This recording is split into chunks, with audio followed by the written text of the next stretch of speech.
Ano ba ang turo ng simbahan ukol sa pagpapahalaga sa buhay? Ito ang turo ng simbahan ukol sa pagpapahalaga sa buhay.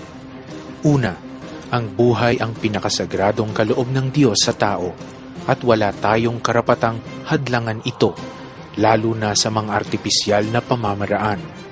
Ikalawa, ang mga magulang ang may pangunahing responsibilidad sa paghubog ng kanilang mga anak upang sila'y lumaki nang naaayon sa kalooban ng Diyos.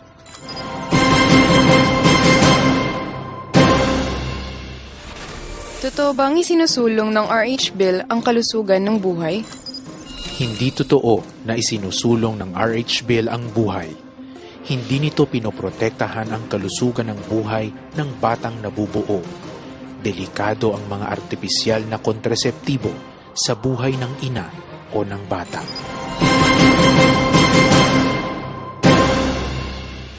Totoo bang mababawasan ang aborsyon kung ipapasa ang RH Bill? Hindi totoo na mababawasan ang aborsyon sa pagpapasa ng RH Bill. Sa mga pag-aaral, kasabay ng pagpapalaganap at paggamit ng kontraseptibo ang pagtaas ng bilang ng aborsyon. Ang pagpipigil sa sexualidad ay sinisira ng maling pag-aakala na mapoprotektahan sila sa pagbubuntis dahil sa paggamit ng kontraseptibo. Marami ring naiulat na contraceptive failure sa mga ayaw mabuntis at aborsyon ang tinutunguhan. Mapipigilan ba ang AIDS kung maipapasa ang RH Bill? Hindi totoo na mapipigilan ng AIDS kung maipapasa ang RH Bill. Sa mga bansang laganap ang paggamit ng kondom, patuloy pa rin ang paglaganap ng AIDS.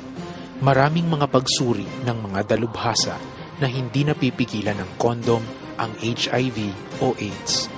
Propaganda lamang ang sinasabing mag-safe sex para mapigilan ang sakit na AIDS.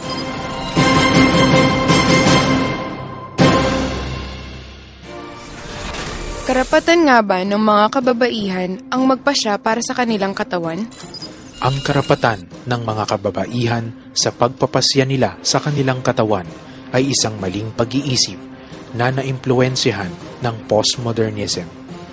Bilang nilikha, tayo ay nangangalaga sa ating katawan ayon sa kalooban ng Diyos at ginagabayan tayo ng tama at malinaw na konsensya. Ang konsensyang ito ay ginagabayan ng mga aral ng pananampalataya at mga moral na prinsipyo, lalo na sa dignidad at kahalagahan ng buhay.